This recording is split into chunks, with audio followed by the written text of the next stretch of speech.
Welcome to the Real Comic Heroes Podcast.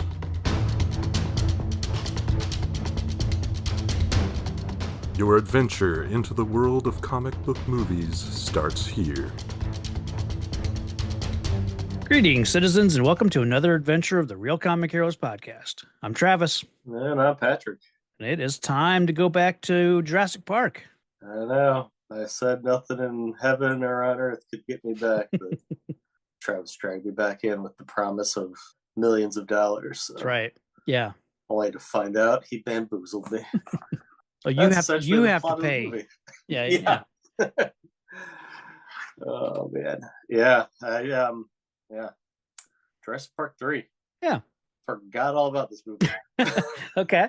Other than it killed the franchise from going further for a while. Yeah, kind of. I mean, it did pretty well, like the box office on this one, it cost 93 million and it made almost 370, Yeah, so 93 mil. That's like an indie movie now. right. Yeah. You can make that in a weekend. Yeah. It is. Yeah. I think it's just the attitude of the aftermath. Like, I know it did well, but I think historically speaking, it didn't have the best word of mouth after. Yeah. I was going to save this for kind of my wrap up thoughts, but like, it's a small movie, at the end of it, like this family is saved. And I mean, Alan Grant isn't any different than he started when he went into it, No. Yeah, it's a nothing burger. So like kind of nothing's changed really, in the wide world doesn't know that this adventure happened, so it just stakes wise, it's the smallest of the franchise, and I mean, I'll say it now, I like the movie, but yeah, it's just a smaller story, so yeah, having that as like your finale for what was just a trilogy that no one had big plans for. I know plans got in the works after this one, but yeah, they definitely sat on it for a while, and we'll get into it. Yeah. Where do you start with this one? I was one of the fools that saw it in theaters. Okay. I just remember being like, yeah, like it was astonishingly quick in comparison.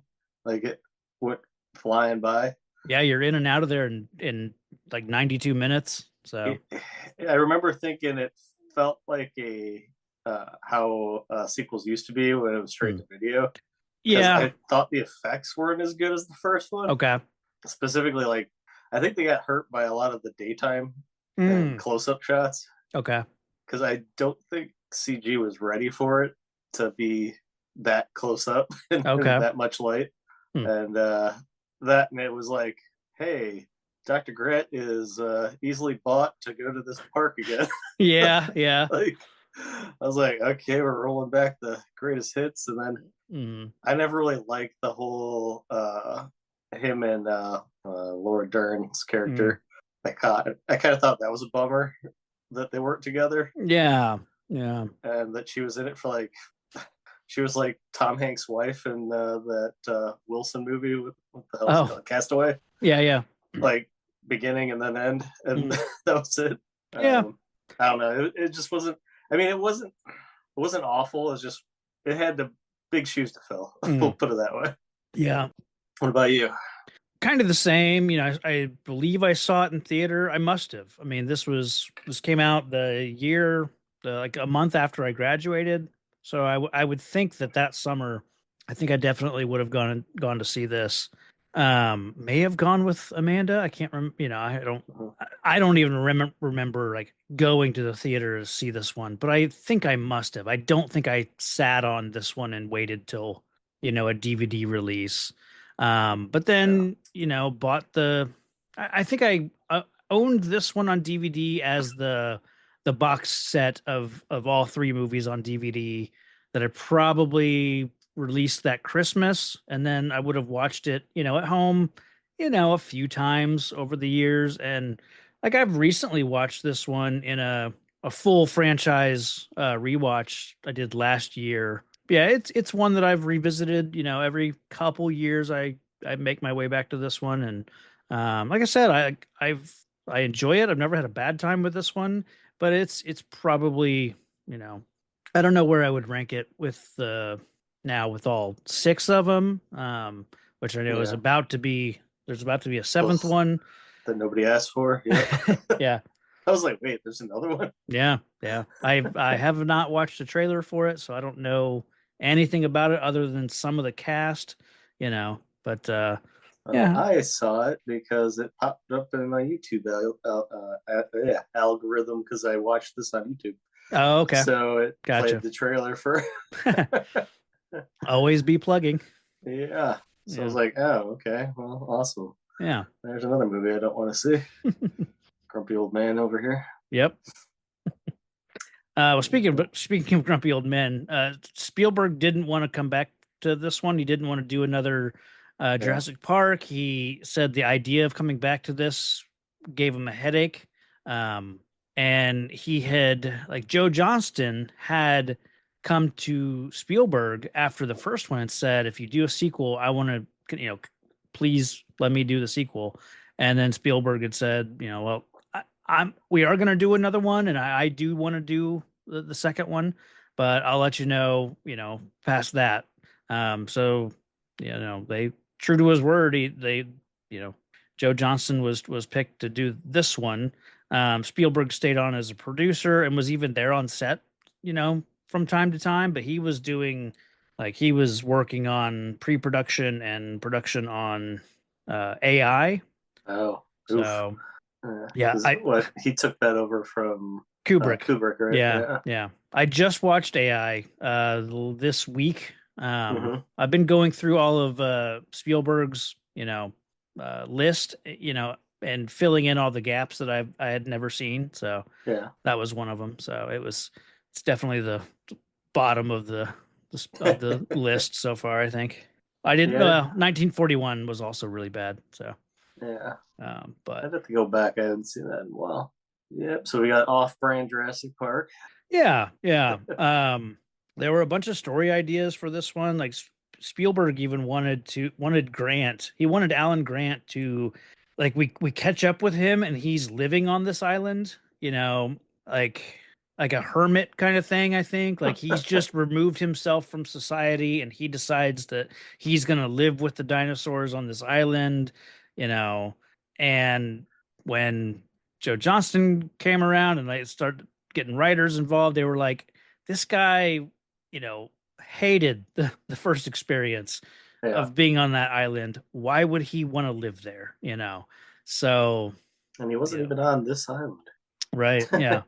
I'll talk about some more, like the script changes throughout as we go through it, but but the opening sequence, like, it follows the tradition of, a dinosaur related accident sort of thing that sets off the story. And this one is like, it's super effective without even showing a single dinosaur. We don't even see one.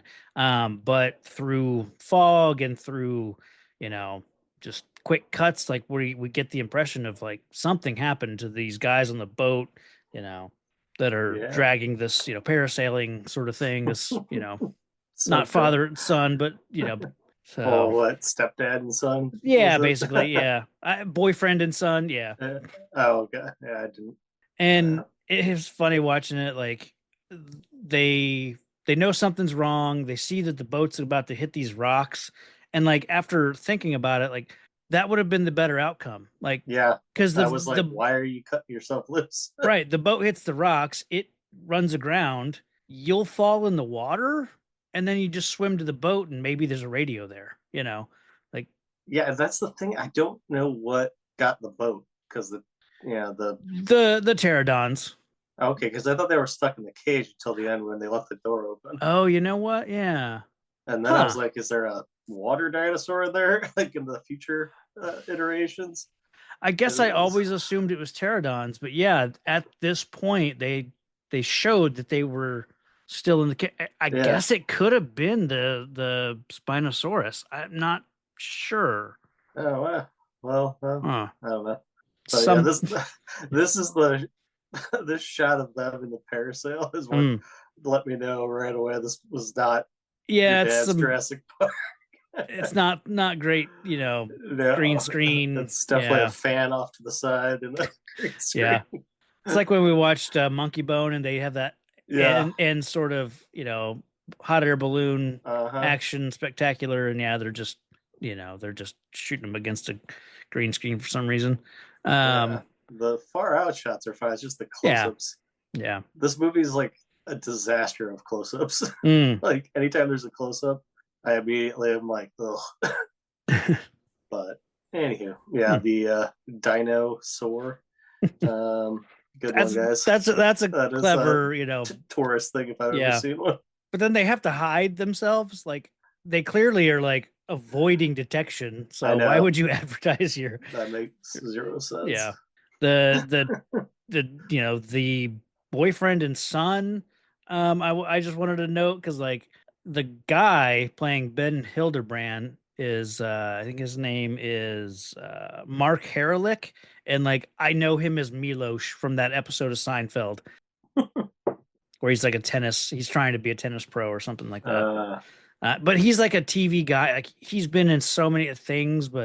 And then the kid, he was like, at this time when I saw this, like this kid was in everything. Like he had been in Sixth Sense, and then a 5-episode run on ER, and then The Patriot, Mel Gibson's the Patriot. So it was kind of like a summer for this kid. It might have been like a 2-year, stretch for this kid, Trevor Morgan.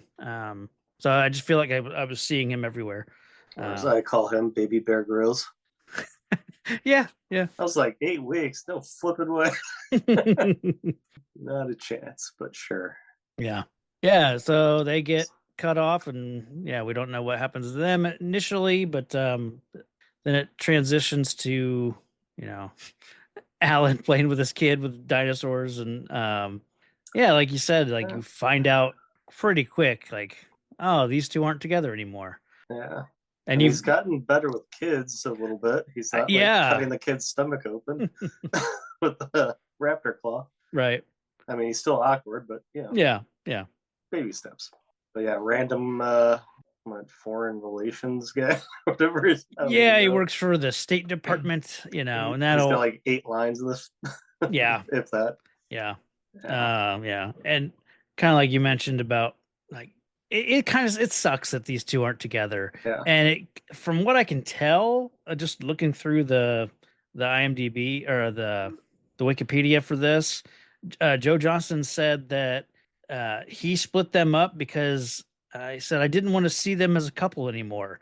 Laura Dern hadn't aged, and it would be uncomfortable to see them together. I guess like really? Basically saying like, fuck you, Sam Neill. You look old as shit. You can't possibly be dating this hot, but like, have you seen Hollywood? Right. In a way though, their original relationship as it's kind of a teacher-student sort of thing. I think the book makes it more. Oh, really? I never more got that. like, the book really, I think, stresses that it might be a little inappropriate. The movie, I don't think comes across that way. They look like colleagues.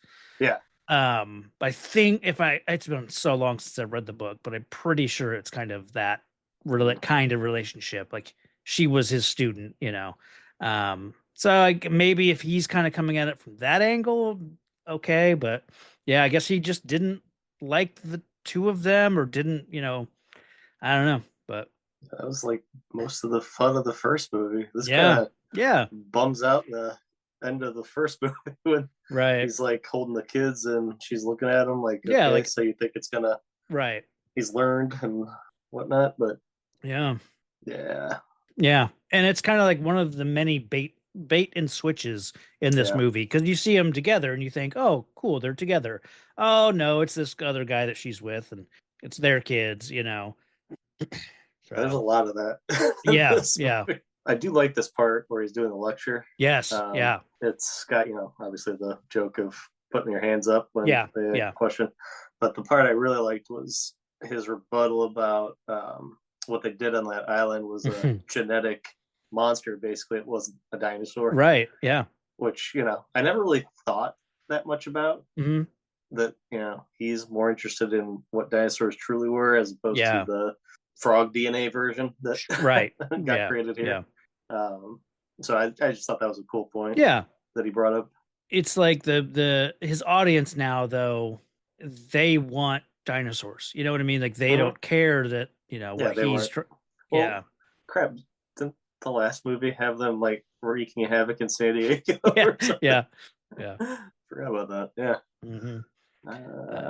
I like that they plant the seeds here. Like even when he was talking to Ellie, they plant the seeds of it's possible that raptors were intelligent enough. They had social intelligence, and they could have had communication abilities. And then he touches on that here in the lecture about that as well, and just how smart these creatures would have been if it wasn't for like geological sort of cataclysm. So I like that they plant those seeds there. And when he was with Ellie, there's also a cool moment where he's trying to get the parrot to say his name, and this is like it's a talking bird, and later in the movie we'll see basically talking birds. So it's weird how the raptors get the glow up in this movie. Oh yeah. Besides like even in the first one, it's always like clever girl or whatever, like all this stuff. So I wonder what brought that decision on in the first place, because that stuck through. Yeah, I think it was like what real life paleontologists had discovered about raptors in the time from the first one till now. Like they started to find. I mean, and this is just what the people making the movies have kind of said of like, oh, we found out that scientists found out that maybe these things were covered in feathers, so that's why they start tweaking the looks of them. And, that could have been a theory for like the last 20 years at this point, but, it's something that they certainly slowly started to incorporate. I do think like having them here with like these quills on their head, it's like, it's not really a feather. It's, it looks goofy, but by the time that like, it's whatever the most recent one, Dominion, I think the raptors there that have feathers, they look awesome. Like they nailed kind of that idea of covering those things in feathers. So what do you think about Mr. Green Mile here? Mr. Green Mile, I forget his name in the movie, but the mercenary leader that you think is Udesky? Yeah, Michael Udesky. Jeter. Yeah. Oh man, I just know him as the Green Mile guy. So okay. He's got the pet mice or whatever. I never saw Green Mile. Oh really? Yeah. That's a weird movie. Yeah, that's what I hear. Yeah, it's a weird little character. I like that he's another bait and switch. We'll get to kind of his reveal in a bit, but I hate all of this. Okay. Oh, really? I would have rather that they like legit, like instead of like a knockoff, like yeah. Like I don't like that.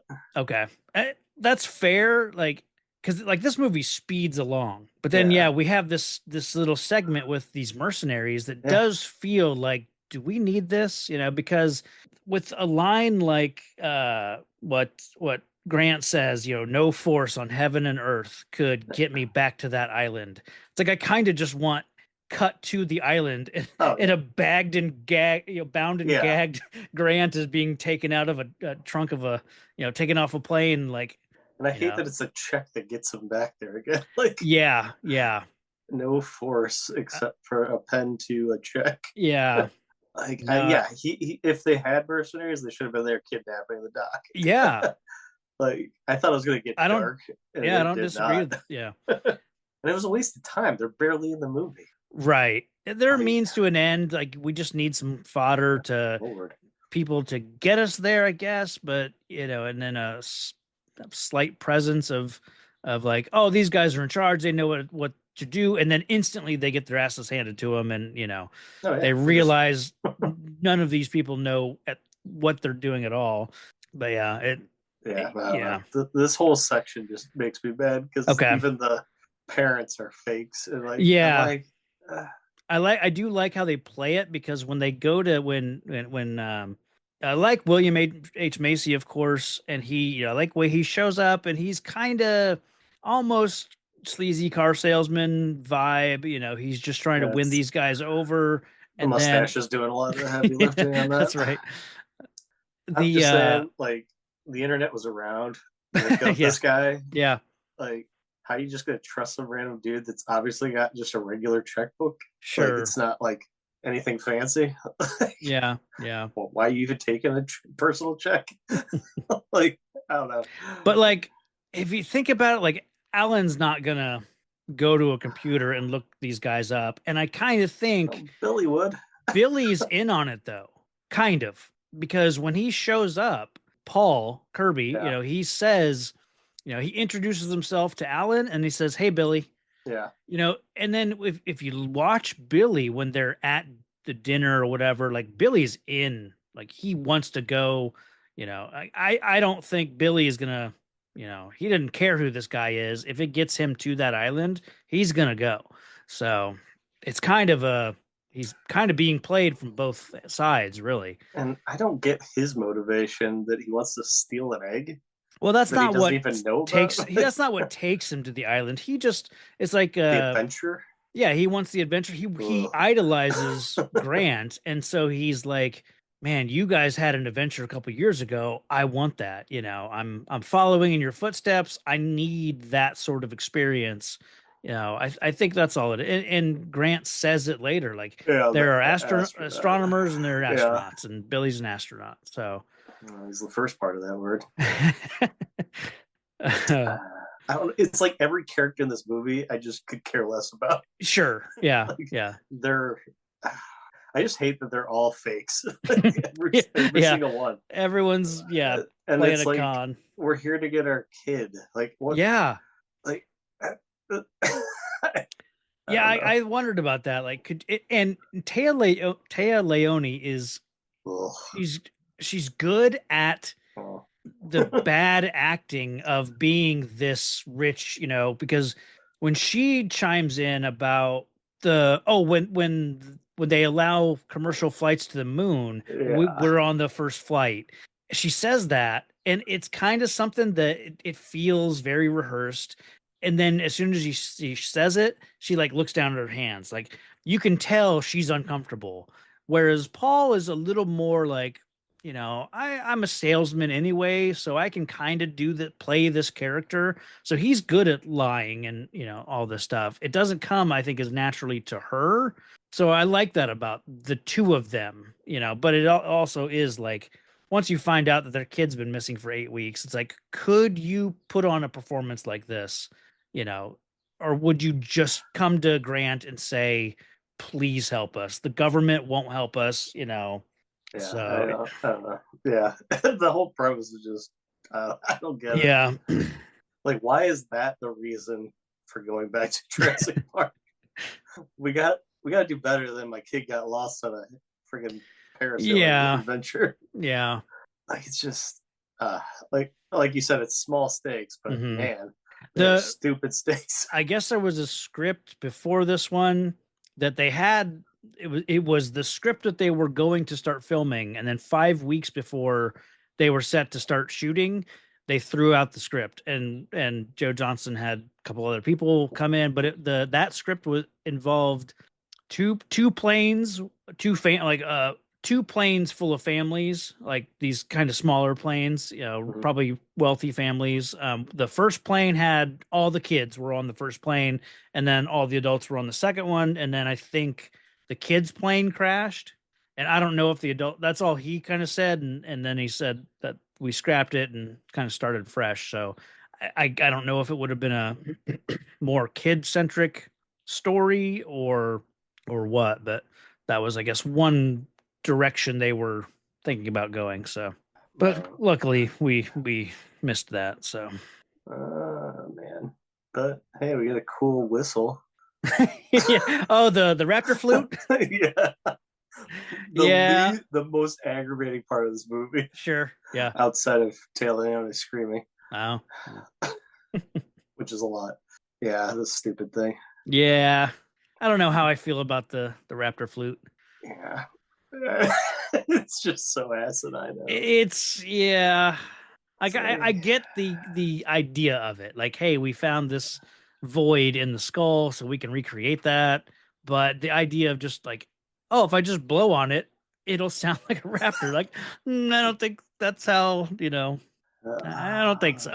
But Yeah. hey, I'm not a raptor scientist, so Yeah, but yeah, like this whole first part of the movie just flies. Like, it does. It does move. so I'll quick. give it that. Yeah. That I'm Yeah. not sitting through like Yeah, because I think long- they're on the island in 20 minutes or like just under. So, and we've met all the characters that we're going to meet, aside from, well, the kid, but, kind of met him. So, but yeah, like as when they touch down, or I do like the scene on the plane when they get to the island, because one, they bring back the score. So it's like the return to the island. They, you know, John Williams doesn't do the music for this movie. They got a guy named Don Davis, but they used some Yeah. of, obviously they used some of John Williams's pieces because how could you not, So I like when they get to the island and Grant is just like, oh, if you look out the left side of the screen, the left side of the plane, you'll see blah, blah, blah. And, they're just all like, do you see anything? No, keep looking,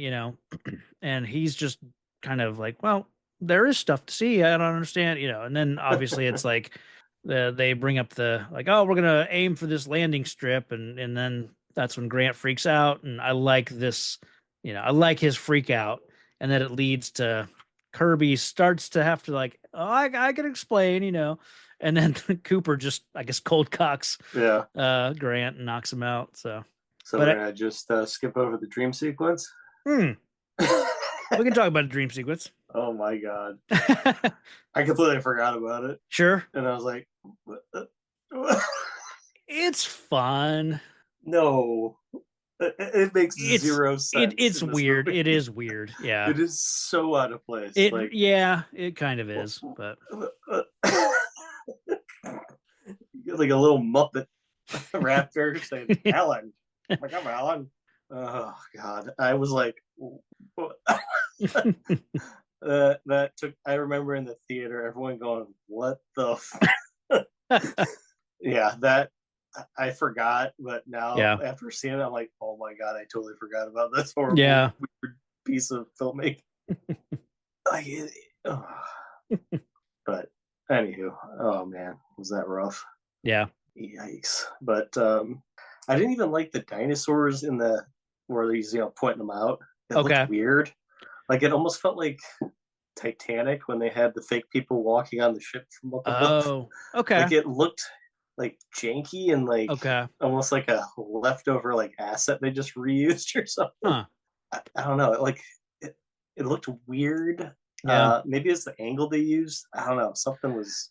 There's definitely something with this movie where I think a couple times I don't think the CGI is bad on the dinosaurs themselves. I think where you see the fake dinosaurs on the real land, they don't. There's something there where they don't quite know how to blend the two of putting fake dinosaurs on physical planes of like on the ground. Like there's always there's a fuzzy edge to them where they just doesn't it's that top down view where you see the plane flying over that's like that looks like a video game like kind of for some reason.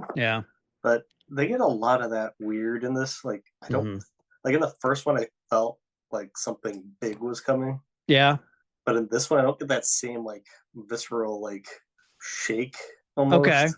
Like the stupid one, the fin guy, Spinosaurus. Okay. Like that dude seemed to sneak up on them an awful lot. Yeah.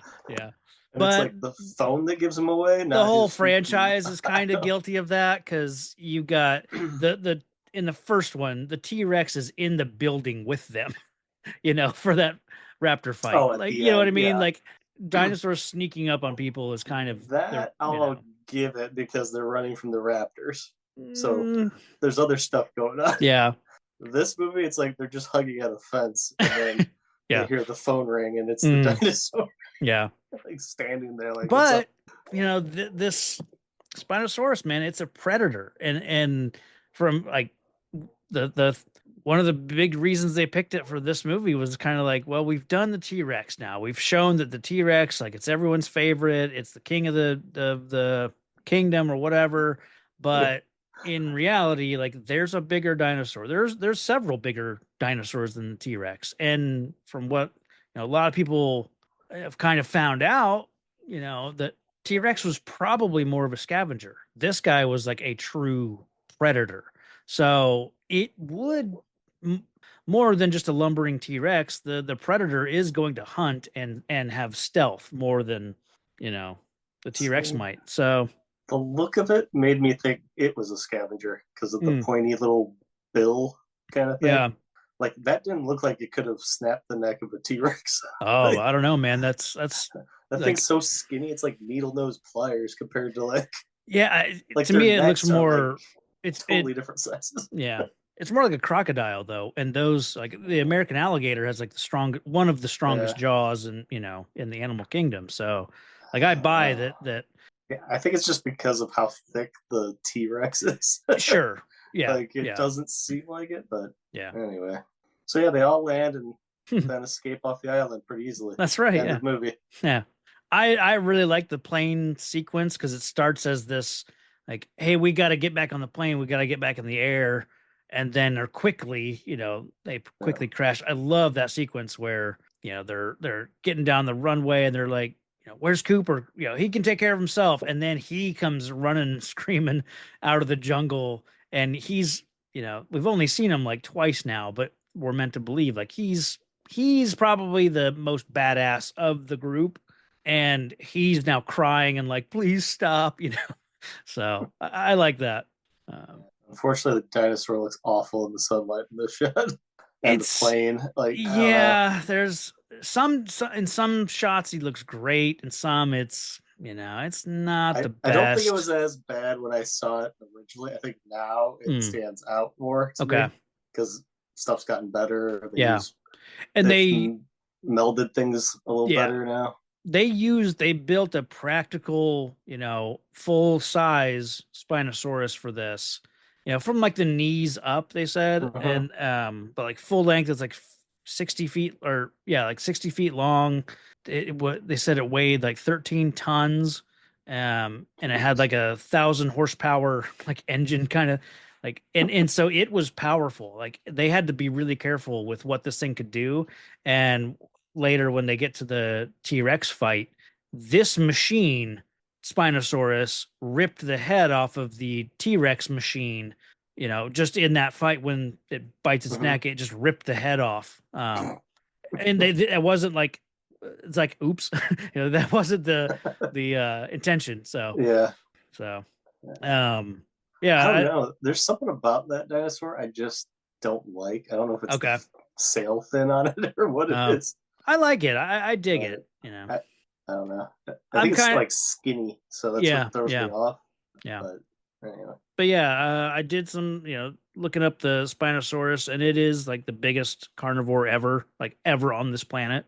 So it doesn't look that big in comparison to the T-Rex. Like, it looks comparable. Like, I didn't get like a scale difference really. Yeah. If it helps, the T-Rex is meant to be like 40 feet long, and this guy is like 60 feet long. So I don't know if that. I wonder if it's because the T-Rex is more upright. Well, and this guy is leaner, for sure. So it's probably that too. Yeah, because I just didn't get like in the newer one, there's like a mega T-Rex thing that's a lot bigger. Like, but this guy would still be bigger than that one apparently. So. Okay. Yeah. Or I don't know if you're talking about the one that hasn't come out yet. No, not Oh, okay. The new trilogy. Okay. The first one of the new trilogy. Yeah. Well, and those are like genetic creations. Yeah. So who knows? Yeah, I don't know which one of those would be like bigger. That, I noticed the scale different. Like, this is a bigger boy, but this one I didn't like. Yeah. And then, man, it's like they get rid of all the stuff people liked about the original. Yeah, like, but at least like this T-Rex that gets killed, it's not the one from the other island. Sure. That, so it's like. But I remember being like, oh yeah, here we go. And then it was over in like 10 seconds. Yeah. I like that. was like, what? Okay. Because I feel like I'm never afraid of this thing. Okay, really? Like it gets stuck in the trees. It vanishes Yeah. for most of the movie. Comes back with a phone belly. Craps it out. I don't know. Like I didn't feel like they were in danger from it that much. I like it because it sort of hunts them. Like Yeah. it is coming after them the whole movie. And that I reached out to the Facebook group and said, "Hey, we're watching this movie. Does anyone have thoughts?" Nate Withrow said, "I remember that the Spinosaurus or whichever dinosaur was the big predator behaved much less like an opportunity predator and more like a revenge killer that is stalking the small humans rather than going after larger but also easier prey." So, yeah. See, I thought the raptors were more fun in that aspect Oh, than this thing sure. was. Yeah. Yeah. Like I forgot about him most of the time. Like Okay. I forgot he was there until his Yeah. phone went off in his stomach, and then yeah, I don't know. Like the raptors to me were. I mean, you already got one thing hunting him. Why do you need this other thing? Yeah. Yeah. I don't know. It was just weird, but yeah, I'm watching the fight between the 2. Mm-hmm. Which I think the CGI on that I think looks good, and Yeah. it is daylight, but they're in the forest, so it's like they're not out Yeah. in the sunlight. I think it holds up, as because yeah, I mean, I guess we've seen T-Rex versus raptors. Yeah. Which This was is awesome. this is the first big dinosaur versus big dinosaur that I Yeah, could think of. it was over pretty quick. Yeah, yeah. Yeah, this is where we find out, oh, they were lying, and we're just here to get our lost kid. Yeah, yeah. But I noticed this time around, this isn't where he says he has no money. That comes Yeah. later. Like Oh, yeah. they come clean about like this is why we're here, but Mhm. it's still like another, I don't know, 15, 20 minutes before they find out like, oh, we're not getting paid, are we? So, and I do like that they point out like Udesky is, says like, hey, I never said kidnap the guy. Yeah. like he doesn't condone that sort of thing. But it is like, on one hand, it's like they don't realize that Grant wasn't on this island, Yeah. but at the same time, like if your kid is lost, for 8 weeks or whatever, and you've got to put together this whole mission, you know, I guess that'd be an easy detail to overlook. I don't know. Yeah. Trying to give them like The, some benefit the, of the doubt. the thing I don't like is that I thought they were going to be the villains of the story, like Sure. from a human standpoint. Okay. Like I thought they were going to be the big bad of the story Gotcha. because of how it was going down, but then they kind of just become like a TV couple, Yeah. kind of Yeah. like, oh shucks, I drive under the speed limit. Like, Yeah. what the? I don't know. They become like sticky almost. Like I just thought there'd be more like evilness to them than Yeah. just horribly desperate parents that apparently can't see each other in their underpants. But I think William H. Macy is just, I don't know. He has like energy that I just don't fit to an action movie. Yeah. And this is the human action in this is pretty low key. I mean, you got Michael Jeter playing like someone who's meant to be like the mercenary, and he's, I mean, 10 years ago, he would have been the William H. Macy in this movie, like, I don't know. He's just not a action guy, but No. and then like what they find out, like, Paul says to Udesky, like, you're not a mercenary, are you? He's like, never said I was. So there's like another seems like a big loop to yeah. not, I don't know. I think he says something like he's more like a booking agent, and Yeah. the guy called in sick. Yeah, I don't even like a book. Yeah. So are all these guys like paid?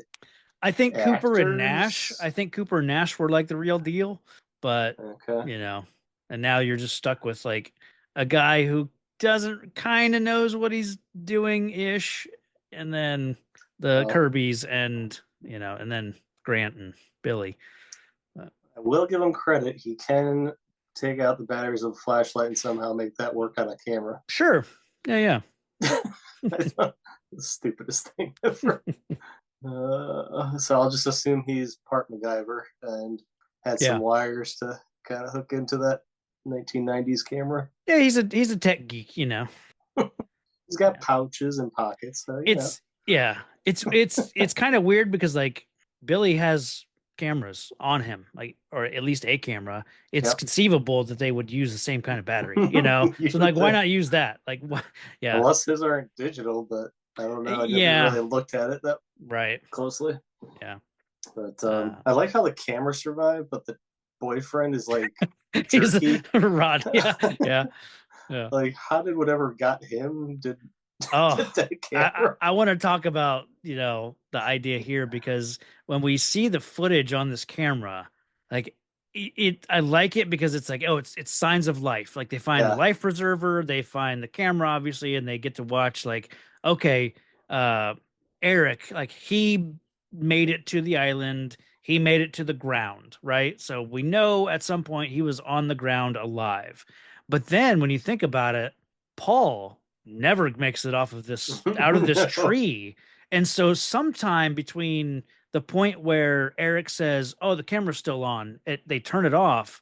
Sometime between that and like I don't know what happened. If I'm guessing raptors came upon them pretty quick, and then I don't know why, but like I'm visualizing like, because Paul is he's not, he's maybe like what, 3 feet off the ground or something like that. He's almost eye to eye to what's her name, and the kid only dropped a couple feet anyway. So it's like it's conceivable that like a raptor came up, sliced that dude across the belly and gutted him, and just snacked on him, while he was hanging there. So that's kind of how I picture, based on what we know about raptors. I was thinking it was those little tiny dinosaurs that just because the kid freaks out. What does he call them, like copies or something? Compies, copies. Yeah. So I thought those the little things are like just gnawed on them because maybe, I don't know. Yeah. I'm thinking showed up and then went away. Like I'm thinking it had to be something a little bit more aggressive and dangerous to drive Eric away. Oh. I mean, freaked out about them. So I think he was more like, oh, they're annoying. He didn't want them, in his campsite. But they're like raccoons. But yeah, that's kind of what I picture happened to Ben. But yeah, I don't know. But I love how the corpse, gets like tangled up in Amanda. Like he's in her face. There's like all the cords from the parachute, all the like the red stringy cords. Like it just makes it look more like, blood and like viscera, like like it really makes it real creepy. So it's a cool little moment. Yeah, because he's like a skeleton. Like basically, there's a little bit, it's just bones, and like a little bit of tissue here and there. So, and they find the raptor eggs, and suspicious Billy that's totally not stolen a bunch of eggs, right? Like I don't like that actor. Fair, he's like, I feel like this whole movie is treating us like we're idiots. Like, okay. Even at the beginning, they're like showing the island. They're like restricted. Yeah, like, that I didn't like that either. That I didn't. But they keep doing all these fakes, like, look how clever we are. You thought it was this. And like, because that's how we would have wanted it. Yeah. Not whatever the hell this is. Yeah, I don't have a big problem with Billy. He has played this guy Alessandro Nivola, I think his name is. Like he plays him like, I just don't know. Like he's like, give me my bag. I can take the bag. But bag. He's bag, like bag. Very intense at times, and I don't know. Guy won't shut up about his bag. Yeah. And it's also kind of like they did the lucky bag. The previous movie. We just did a lucky bag. I like them making it to the command center. We were here the last movie, and I like when they're approaching this, truck. Like Grant kind of notices like a window is kicked in, and it's Ian Malcolm was in that van, like kicking out a window, or not. Sorry, it was a raptor that like put its head through the window or whatever. It's like, I just like that there's a connection there, between those two characters. And he doesn't know it. He doesn't know that Malcolm was probably in that SUV. So Oh, don't worry, Malcolm will come up a little later. Oh yeah, yeah. I also like, if you think about it, like geographically, this all makes sense. With like they're entering into like the raptor sort of, like they're in the raptor zone right now, which makes sense that they found the eggs because in the last movie, right around the command center, they got attacked by raptors, like Yeah. in the tall grass. So it's good that this movie carries over, geographically and like where the animals tend to, where their territory is, like Yeah. it's just good, continuity there. So this is like what, like 10 years later, or 9 or 8 In terms of of, the movie world. So, because I mean, yeah, it looks like a disaster oh zone. yeah, Like, but I do so I think was like in trying to this think. tropical place Yeah, with a lot of like, you probably got hurricanes, and you know how like yeah, if there's a house on your street that's abandoned, that house looks like shit after like, a couple years. Like a house that is abandoned, they just deteriorate faster, so something like this where it's exposed to a lot of elements and animals, that are, you know, because they seem to. I get confused because I don't know if it's like in line with our timing or oh, if it's okay. truncated because they have like snack machines they get food out of that's still good. Sure. And like, Yeah, yeah, and I could see like a hurricane wrecking this place, but yeah. and then you get William H. Macy trying to kick it open and has a limp. I like that. Yeah, it's I'm like, that works. I'm like, this is so stupid. You just don't like fun. There's a lot of this is so stupid in this movie. Okay. I guess I don't think of it The as raptor stupid. dream, the Yeah. uh, like the, the kid. I don't know, like The him. kid's not as bad as like a lot of kid actors, No, it's just you the know. premise of him surviving 8 weeks, Okay, and then yeah. he's like one of the Lost Boys all of a sudden from Hook that Sure. has like leaves strapped to his back and like Yeah. I don't know. Like it's just like okay, Hmm. sure. This kid would have been freaking starving and dead in like no time at all. Because what the last movie they were there for like what 24 to 48 hours Yeah, a and barely couple. survived. Right, yeah. He's Yeah. there for 2 months. Yeah, I was like, if I was his parents, I'd be like, nah, he's gone. Yeah, yeah. But and here's another stupid part with the whole freaking head in the jar trick that the raptor's doing. I'm like, what the fuck? It He's is like, he's like strange. so still. It's also odd given what we know about raptors that this is a single raptor, Yeah. screwing with them in this place. You would think that there would be multiple, just based on what this franchise has told us about, they hunt in packs and all that kind of thing. So Yeah, he calls for help later. he does. Yeah. Once they get out, he calls for help. But I like it. The little chase inside the building and how they trap him with the gates and fencing and all that. So yeah, I'm okay with it. And then it turns into like a chase. Then they're being chased by some raptors. They get mixed up with like this herd of a couple different types of dinosaurs, and then you get the mix up with Billy's bag that Grant grabs. Yeah, like Billy's a moron. Like, how does he not think that like there's going to be an issue there? Yeah, With like, you think they can't sense their or smell their own eggs? Like, it does seem like this person should know yeah, not to mess with raptor eggs, but yeah, or any animal eggs, like yeah, let alone a freaking yeah, genius raptor that you spent true. the first part of the movie explaining. Yeah. Like, yeah. Oh, but the CG in here sucks on the stairs. God. The It's better in the jungle, I think. It's yeah, awful, like in direct sunlight. the CG with like the herd that they're mixed up with Yeah. running through the plains, like those animals don't look good. No. But I think the raptors, look great throughout this. But Yeah. but a lot of like, there's a lot of practical raptor stuff here. Like they Yeah. used a lot of practical. It's Even when like they're when not the moving and in some like darkness of shade, it's pretty good. It's like when they're speeding along in the daylight, I'm like, like there's so much motion blur on these things. Like, well, do you think it could be like you said you watched it on YouTube? Like, could it be just a quality thing? I don't know. Oh no, I bought it or rented it on YouTube. It wasn't like a YouTube. Gotcha. But yeah, it was like 4K. Maybe that was the problem. Could be, yeah. Could be. I mean, I own these through iTunes, so it's also good quality, but I didn't notice like any problem.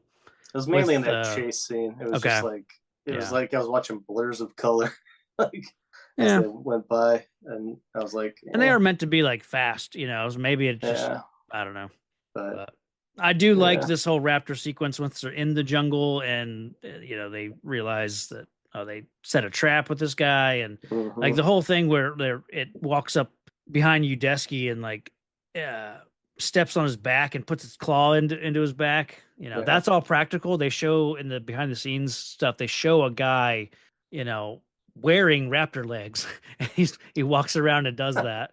And I guess they told the actor, like, you have to understand that this is all fake. This is these are essentially puppet legs, but it's also a machine that if something goes wrong, you could get really hurt, So it's like, yeah, thanks. Yeah. Then we get your lost boy, Eric. Yeah. Comes and smoke grenades. Yeah, he saves Grant. And then they get some like bonding time in this water truck. I like it as a scene. Like it's just a nice, Yeah, I think the actor's okay. I just think the role is just dumb. Yeah. I never really thought about it like in terms of could this kid survive for 8 weeks? It's definitely like it's hard to believe, but the kid seems he's smart enough to read Malcolm's book, which seems like a rough read. Yeah. It seems like the kid is outdoorsy enough. Like he's, I don't know. I get a good sense that like he's done some survival kind of stuff. It's weird because I didn't get that in the beginning when we first meet him because he's panicking like crazy, which is understandable. Yeah. But then he turns into Harrison Ford all of a sudden and Indiana Jones Jr. Yeah. I don't know. But yeah, I'm just 8 weeks. Why did they have to take 8 weeks? Like that is so long. Yeah. I don't know what the line is there of like how long would you need, how much prep time would you need to as the parents, like how much time would they need to pull this off? How long did they wait? Do their homework. Yeah, like how long did they wait for the US embassy to do something about it? Like how long did it take before they were rejected and probably told like, hey, he's gone. By now he's probably gone. Yeah. But yeah, I don't know.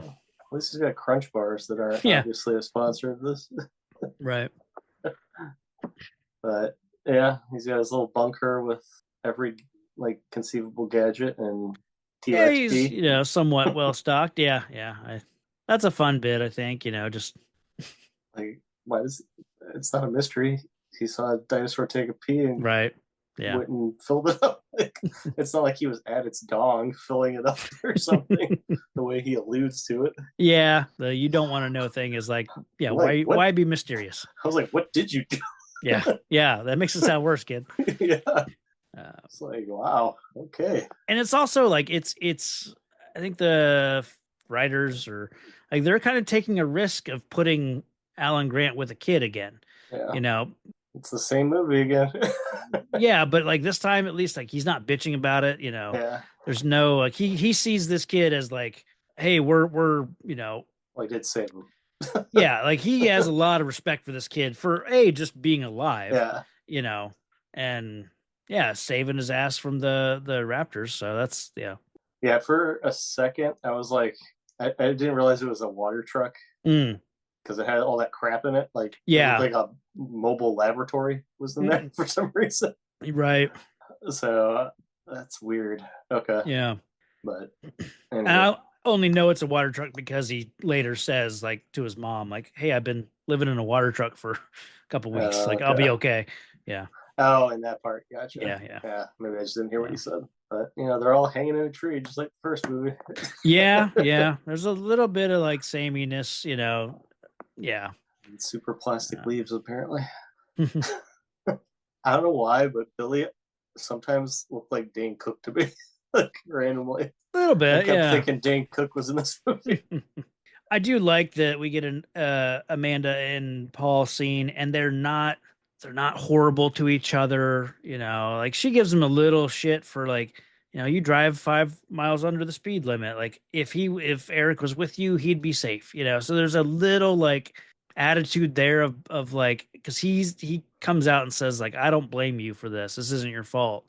And by saying that, that kind of opens it up to, well, you're implying that, I don't know. I think she's somewhat at fault. I mean, Was she not with them on vacation? Like, I guess not. Maybe like she was. I'm guessing that this was like a one of those like, hey, let's go.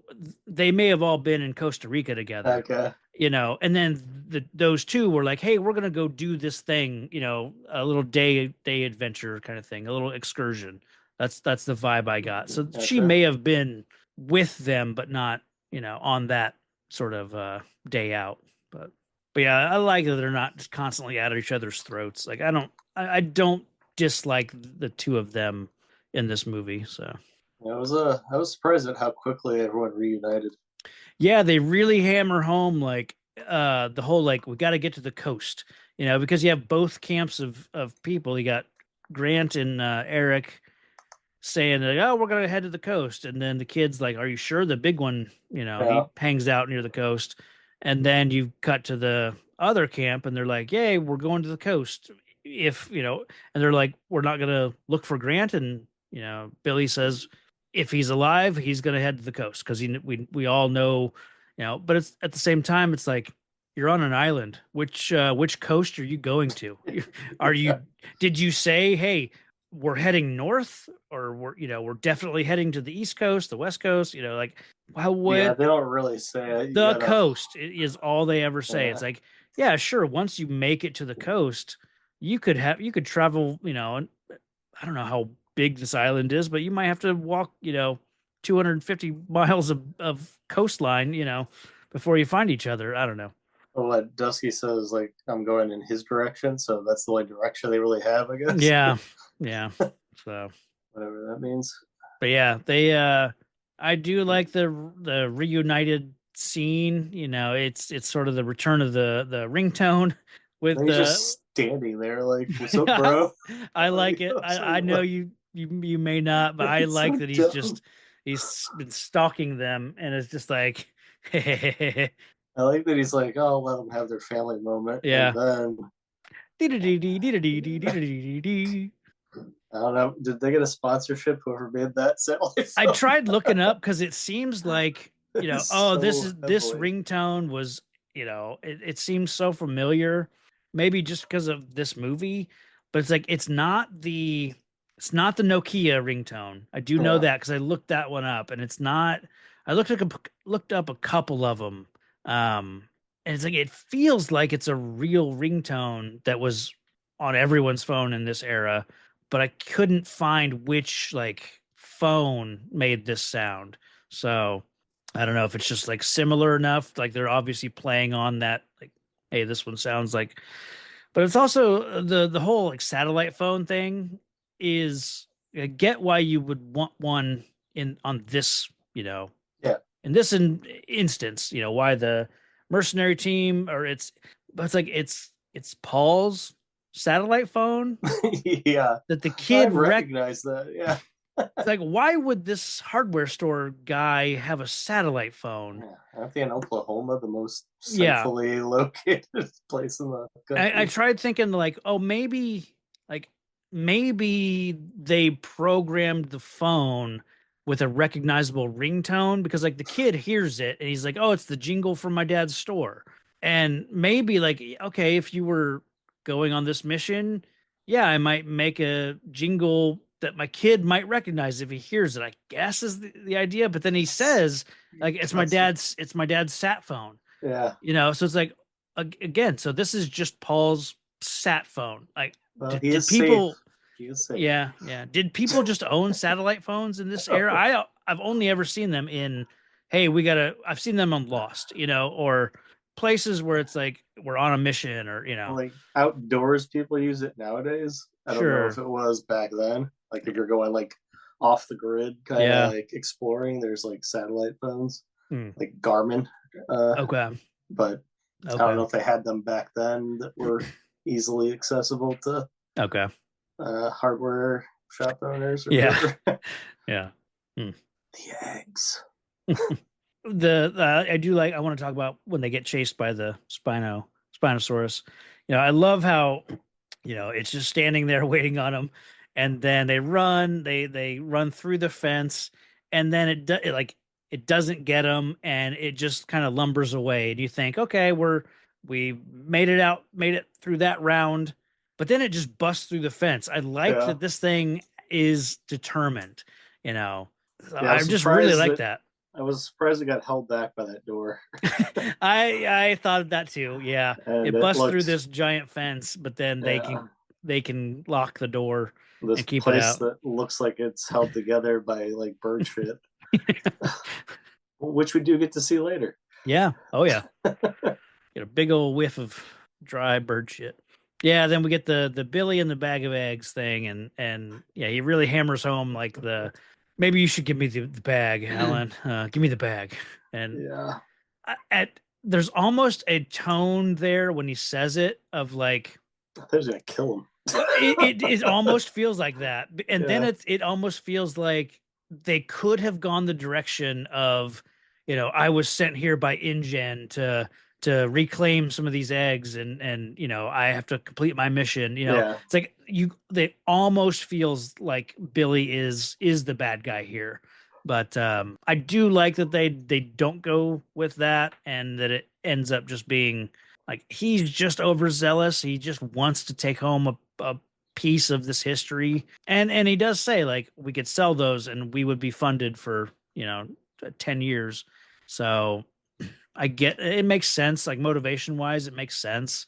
And the thing I don't care for is, Alan's reaction is like, why do you think they're chasing us? We have these eggs. It's like we haven't really been shown them really chasing them much. Like they got chased once, from the command center to where they each got separated and had to camp for the night. I think if they had shown maybe one more sequence of them having to dodge raptors, or while they were just show a cut scene, little interstitial of like maybe a couple raptors were sniffing at the water truck because those eggs were there at the water truck.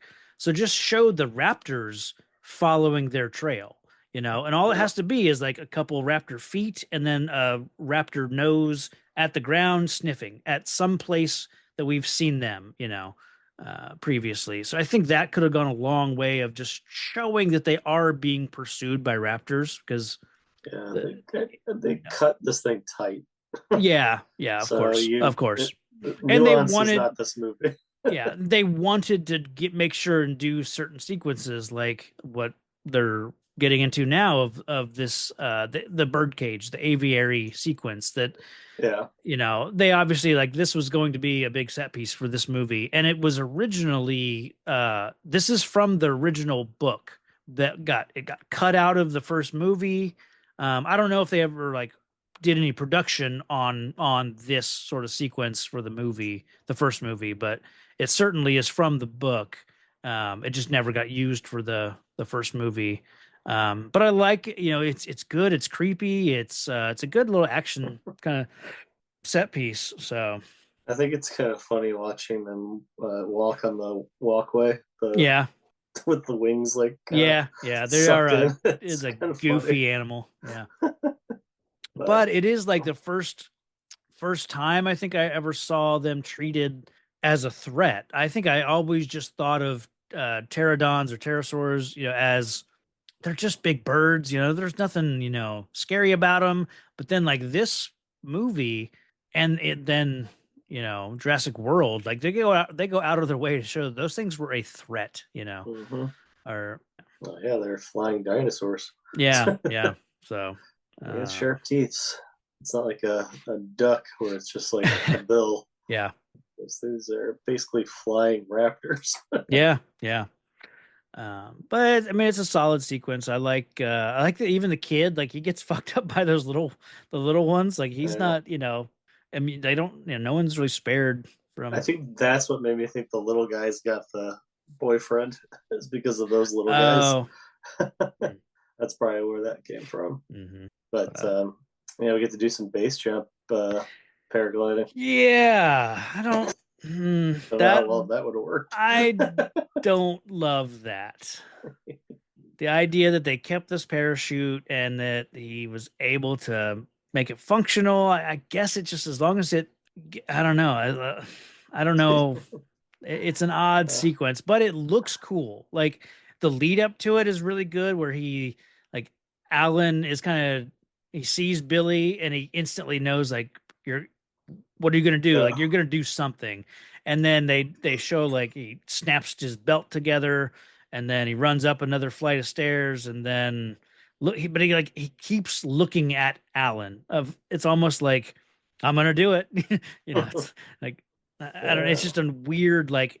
Do you see me? Do you see me, Alan? I'm about to do this thing. That, and I feel like a canyon is probably the worst place for that. Yeah, there's not a lot of high winds. Yeah.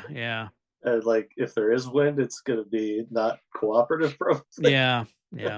But I don't know. At least they got to drop into like crystal clear blue Goonies water or whatever.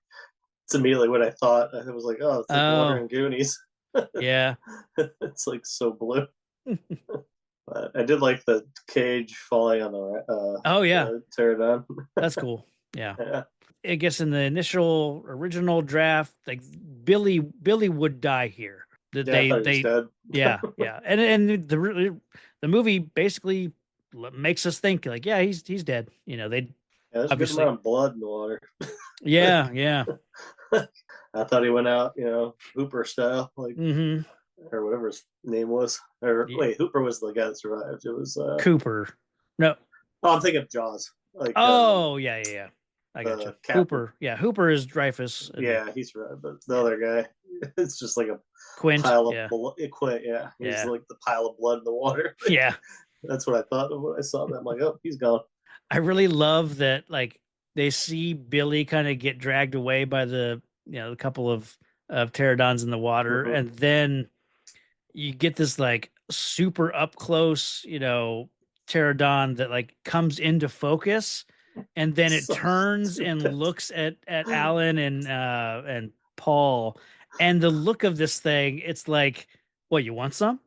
And they back away, and it's like you could just tell that bird is saying like, yeah, walk away, just walk away. That was weird. I like it. It's so like weird. Menacing and creepy, and it's such a human thing to do, like because it slowly did it. Like, yeah. It was like unnerving.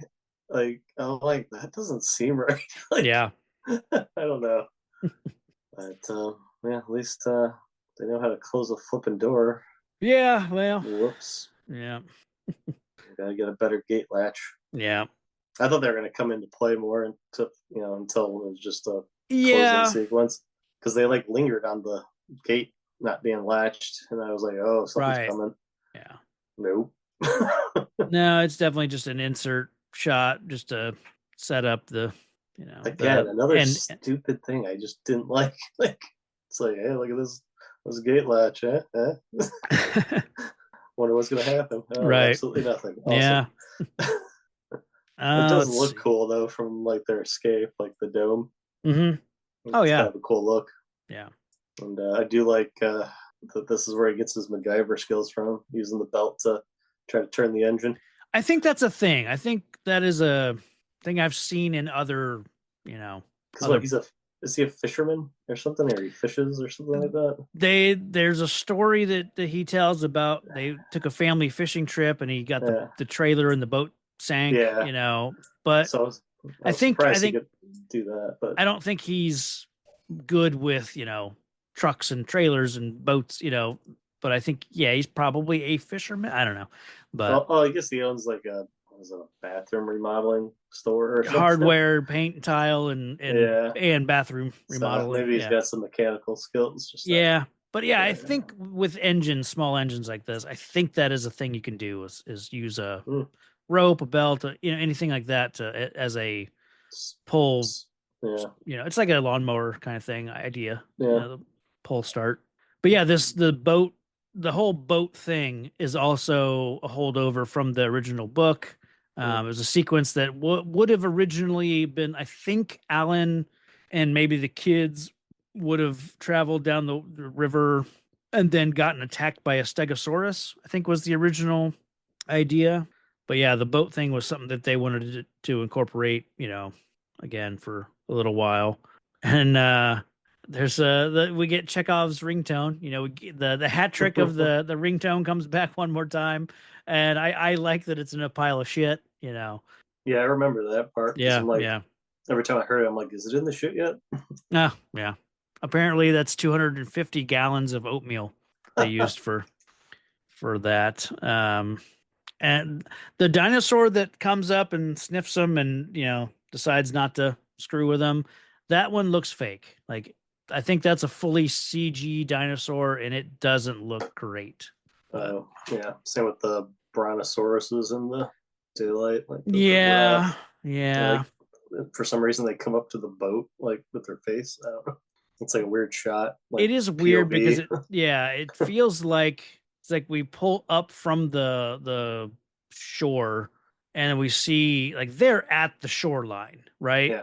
And then as we keep panning up, like you can tell physically that they're still walking forward, but it doesn't look like they're, if they keep moving forward, they'd be in the water, which wouldn't be a problem for them, but they don't look like they're physically like dropping down into the water. Like it's odd, physically, like in this space again, it's like you're trying to put CG things in a physical space and it doesn't look like they have, real physical presence, I guess. I don't know.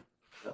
But so yeah, and then I mean basically they find the phone, they it starts storming, they head down the river a little bit and they try to call Ellie and then they get the Spinosaurus attacks. And I mean this is a great attack. I guess it's a great action. Yeah, this was probably the sequence. Best sequence. Yeah.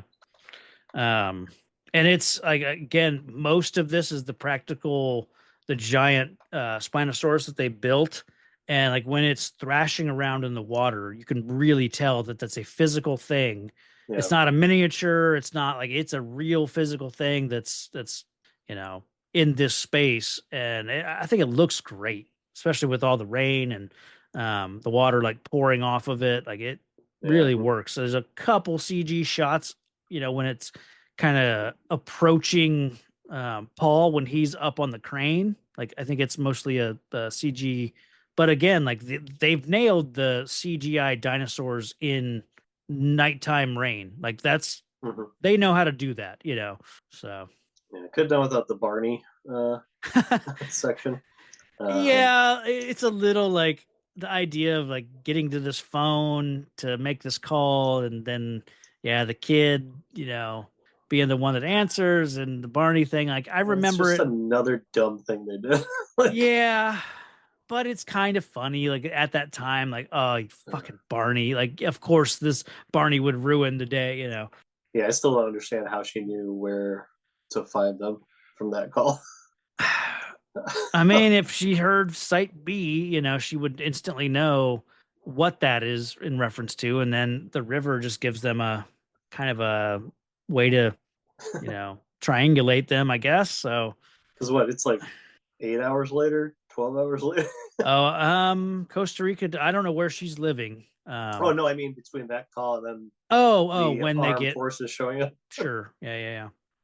But they're coming from a battleship. Like you see when they're, helicoptering off the island, like they're going to a ship. So they're in the area, I guess. But because I couldn't even hear what he was saying. Like it was just a loud noise. Yeah. I always forget that like they don't kill this dinosaur. It's just it ends with like there's enough gas, spilled into the water that he does the flare. And the fire just drives the dinosaur away. Like it just fucks off into the jungle, and it is kind of weird to like, I think in my memory, like I think there's always going to be something with the crane. Like the crane is going to fall on the Spinosaurus and pin him down or impale him, or But no, he just kind of just a distraction. Gets just I guess cuts his losses and says these guys aren't worth it. Well, luckily they showed us a gas drum dripping into the water. Yes. So we knew what was going on. Well, yeah, got to have those establishing shots. What else? We get one more raptor attack, of course, when they're running through the jungle. They think that they're out of harm's way, and then the raptors come out of nowhere and are still after them for the eggs, and it's genuinely scary when they're like the raptor's like in her face, like bumping her head and all that. Like it's effective. Like I think it's because you've seen those like I don't know videos on wherever, TikTok, YouTube, anything of like the people that wear those kind of realistic looking dinosaur suits, and they'll go up to people who aren't expecting, and you can see how unsettling these things can be. So it's believable that she'd be it looks like the actress is uncomfortable with her head being like butted around by this thing, so it's just sells it. Yeah, and this is the part I hate the most. Yeah, the return of the raptor flute. Yeah, and that he can now speak its language and not accidentally call them pussies or something. Yeah, when Paul says, call for help. Like, what? How? Huh? And then the raptor's reaction kills me. It like literally took me out of the movie because it was like, what? I like that the raptors would react like, this is weird. We don't know what's going on, and we're really upset by this. It looked like a dog's reaction, like its head tilted and like, like it's like, oh, it's so dumb. But I hate this so much. It just taught me all you need to survive on Jurassic Park is a wicked kazoo. That's right. And I still don't understand why they didn't like eat them after they got the eggs. Well, I think they were going to kill them, but then the helicopter, saved the day. So I guess. I don't know. Because I think the lead raptor was like, let's get these eggs out of here, and then they'd come back for them. I think would be what the plan would be. Slice them up and save them for later. Right. Kind of like your trap. Yeah, and it's a very abrupt ending with like they run out and there's a dude in a suit to the coast. Yeah, the man in the suit. Yeah, it's so dumb. Yeah, I always expect it to be Ellie's husband. Because it's like he's with the State Department. Like somehow he would be the one to. No, yeah, that would have been. And then I also was like, I forget, is Ellie there? Like, is she standing next to that guy? I couldn't remember if we saw her again, but like I thought I was watching Twin Peaks for a second. I was like, why is there a guy in a suit standing on the beach? Like this is weird. Yeah. And the Marines just show up. Mm-hmm. So and Billy's okay. Billy's okay. Hey, yay. But I hated that more than probably the dream that Billy was okay. Yeah. I do like the joke of like, hey, I saved your hat. And he's like, well, that's all that matters. Yeah. So yeah, that's so weird. Yeah. And then you see the pterodons flying away. So and nobody's freaked out by that. Yeah. And it's funny because there's a moment in must be Jurassic World where the pterodon they're not just like these with like the long bills, but they're similar, and they're flying away, and like the team of mercenaries are flying in, and they just see one out the side of the helicopter, and one of these mercenaries just like lifts up his gun and just takes it out. Like, so I think when I see this, it's like I almost expect that to happen, but this is more about the magic of these creatures and life finding a way, and all that. Yeah, sorry, Costa Rica, you're about to have a invasion. Yeah, your cars are going to be covered in so much bird shit. God. Yeah, and mercifully this thing ends. And so you really didn't have much fun with it, huh? You know what? If I turn my brain off, because I watched it twice, unfortunately, Okay. um, it's a fine background movie. Okay. Like when I have to sit here and think about it Okay. for like this podcast, Yeah. unbearable. Hmm. I've noticed that Yeah. if I'm trying to look at something in a critical eye, Yeah. it's just I become a lot less tolerant of Yeah. crappiness. Yeah.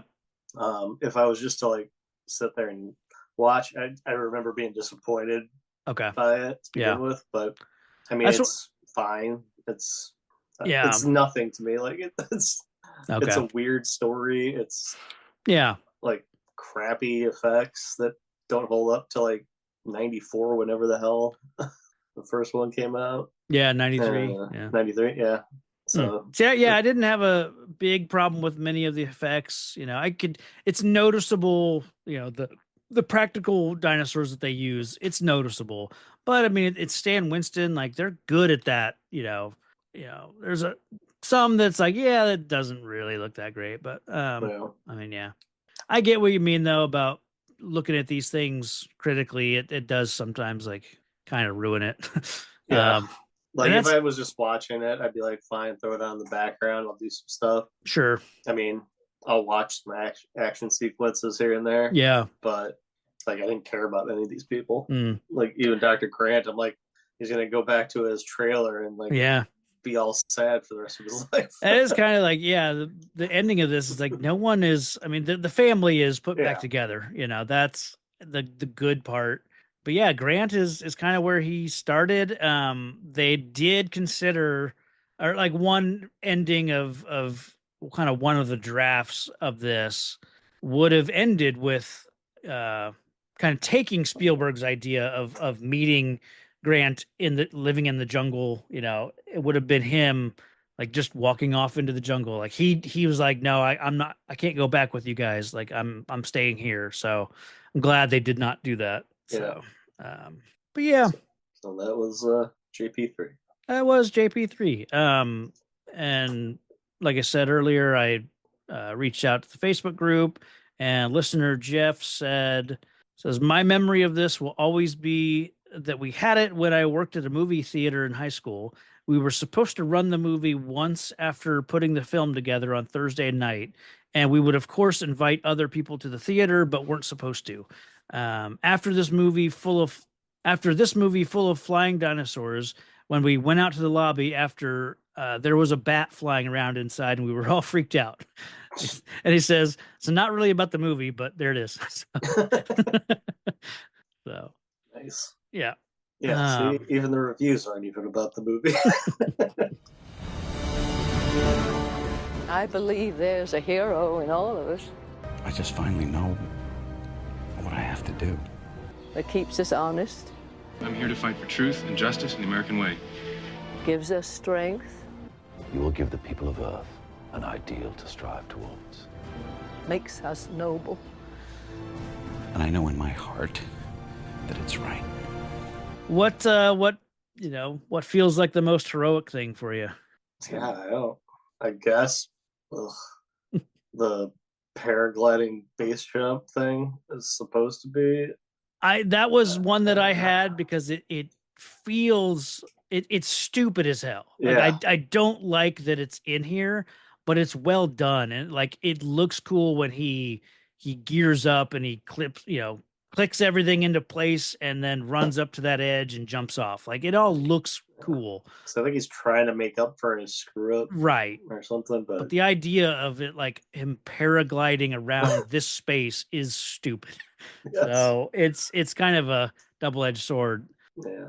My other one that I think is like the standout would be Ellie. Like she gets this call and she hears Site B, the river, and she, is able to get her husband to convince the State Department to rescue these people. So yeah, I just hate that they cliched the crap out of it with the cavalry showing up right at the end. It's it's very abrupt and very like out of nowhere feeling. And why is that one dude in a suit all on his own on the beach? Yeah. Like, I don't know what that why? Yeah, I don't know, but Yeah, the only other hero moment is the kid that had beliefs on his back. oh, sure, yeah. But yeah, it's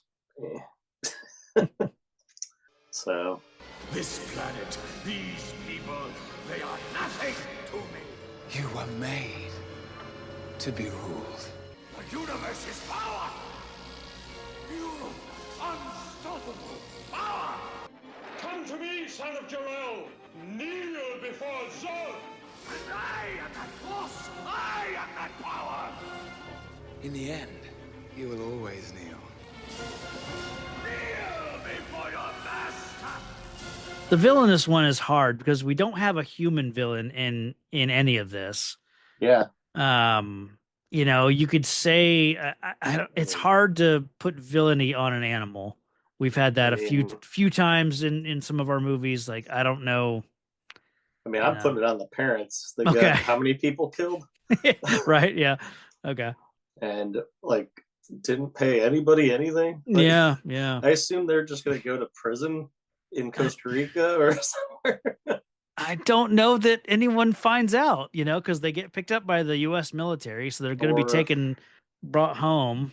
I don't know. I'm just saying, lock them up, throw them in Gitmo. Yeah, that's right. Kid can live with right relatives or something. I don't care. Yeah. Just saying, like, they murdered or helped murder like at least 3 people. Yeah. Well, there you go. Or I guess Billy for stealing eggs. Yeah. I'll start us off with the rating so that we can end on a good note. With all the crap I give it, I'm gonna have to just give it like a 2.5 because it's just, it wasn't necessary. Like I didn't feel like this movie was needed. Yeah. Like, it didn't like make the story go any further really. Yeah. It was super small stakes. Yep. And it felt like a money grab, like to get another Jurassic Park merchandising thing going. Like, I don't understand why you would do this movie especially if you didn't even have a story for it. Like, yeah, that's ridiculous. But yeah, that's where I'm going. Just middle of the road, 2.5. Right on. I mean, I don't, not too far off from you. I mean, I do enjoy this movie, but it doesn't set any, like you said, it doesn't set anything up for the second one. Does a better job of, I mean, like, if I think about it, this one and the first one kind of end the same way, with everyone goes through hell on the island. They get picked up, they get rescued by helicopters, and they just fly off into the sunset. The second one gives, at the ending, they give like John Hammond talks to, the press, and like, there's a news report of him saying like, and it's out there, it's out in the world. Like, the world now knows about, well, they knew about the park anyways, but like, it's kind of out there, like, hey, these animals are in the world now, that kind of idea. And so it does kind of further the idea of like, more things to come with these animals that are here to stay, that kind of thing. But yeah, this one doesn't, like you said, like, it doesn't move anything forward. It's just a very one and done sort of story. And sometimes that's okay. Like, it doesn't have to, like, it's more TV episodic than like big franchise movie, moving the story forward. So, or ending a trilogy. It is kind of an odd place to end a trilogy on. So yeah, and I get that when it's not part of a franchise, but when you have a franchise going and it's like a big nothing. Yeah. Like, at least the first one, it's like it introduced the world. It closed down the park. It did stuff. This, what the heck changed, really? Yeah. Like, but I mean, like I said, I do enjoy this movie. For me, it's a 3.5. It's somewhat middle of the road. Like, it's better than just middle. But yeah, I didn't hate it. I just was annoyed by it, like, which is sometimes worse. It definitely, upon like scrutiny, it's easy to find like a lot of those moments. Like, the dream sequence is weird and out of place, but it's also like, it's 5 seconds. You know what I mean? So I don't have a huge problem with it. Yeah, it was jarring. I was like, wait, what? Oh, I forgot about this so much. Yeah. But I mean, it puts it a 3, which I think is Yeah. fair. So, I'm scared to ask what's next. ooh, I know what's next. How do you feel about Tim Burton? Diminishing returns, Okay. usually. How do you feel about Mark Wahlberg? I think he's a wicked awesome actor. Yeah. How do you Yeah. feel about Planet of the Apes? Oh, the one where the girl looked like Michael Jackson. Yes. That's what I remember about that movie. That's about it. Yeah. Yeah. And everyone hating it with Uh-huh. passion. So I can't wait. If nothing else, it's gonna be hilarious to watch. Yeah. And pick So apart. you I probably didn't like this. Yeah. Okay. I No one did. despise this movie. Yeah. I was like, what are we watching, people? Yeah. So you probably haven't seen it since probably your first time. Mm-hmm. Okay. And funny story, that is my first Planet of the Apes movie. Okay. Because I never watched the old ones. I mean, I knew the reference of, Sure. Yeah. Of course. the Statue of Liberty from the great motion picture Spaceballs. But outside of that, I didn't really know much about the original movies. So yeah, I mean, it's been so long since we talked about Planet of the Apes, and it's for a little while. It's all we talked about. So I'm excited to get back to Planet of the Apes. That's what's going to be cool because I've seen the other ones. So I might pick up on things that I have no idea about. Right. Yeah. So that's what we're doing next. I'm excited about it. I'll share my history with this movie, of course, like next time. So yeah. Hope it's a quick one like this one. I feel like it's a quick one. Yeah. I don't think it's a long movie. I'm guessing. Because in my head, I think of this as a remake of the first one, but I don't know if that's right or not. It's definitely. I mean, I know he meets humans that can't talk, but sure. I think I don't know. Like it's been so long. He meets humans. I will say that. Okay. It's 100 it's right at 2 hours. It's 119 minutes. So it's a 2-hour movie. Yeah. Right. Definitely, from what I remember, you could easily make this a 90-minute story, but yeah. Sounds like a 2-part watch for me. Well, yeah. Well, but maybe I'll be pleasantly surprised. I'm gonna try to get the stick pulled out of my butt cheeks. Right. Watch it a little bit better this time.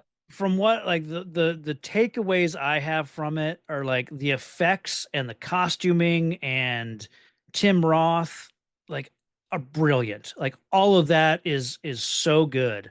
But it is the story, the humans, the characters are all not great. Gotcha.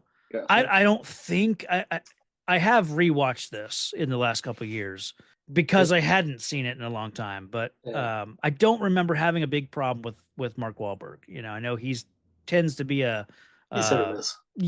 I don't think he's bad in this, but yeah, we'll get into it. So yeah, for some reason I now associate it with that horrible movie Cats.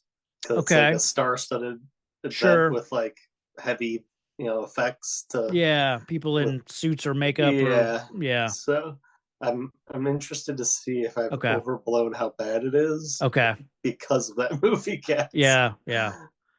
I think the apes look really good, are mostly used really well. I think some of them you can tell like that's a guy in a suit, but well, can't wait to see it. So that'll be next time. And of course, you can find me over on Minute of Thieves. I'm still going through Robin Hood, Prince of Thieves. But yeah, I think that's all I got for this one. All right, we're at a helicopter into the sunset. That's right. Stay safe out there, citizens. One day they'll tell a story, and some will say it was just a fairy tale about a human who came from the stars and changed our world.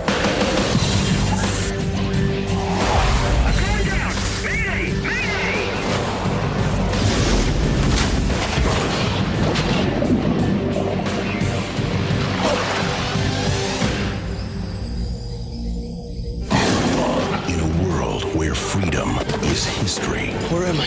What is this place? Get them out and get them clean! Brutality is law. Rise when your master enters. The powerful rule by fear. Next, you'll be telling us these beasts have a soul. Is there a soul in there?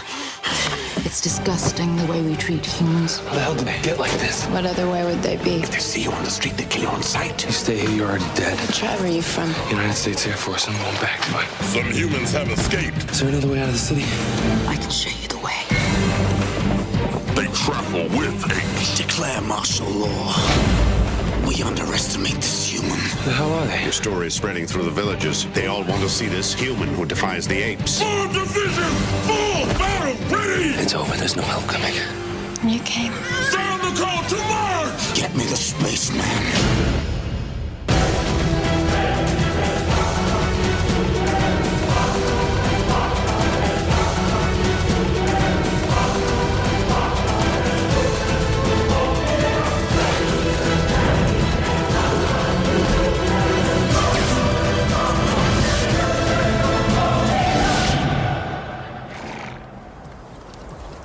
Kill them all.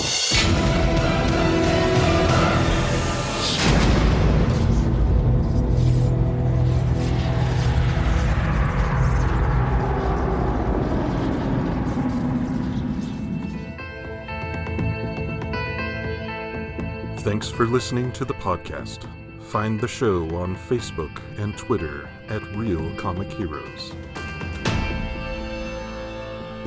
All music and audio are the property of their respective creators.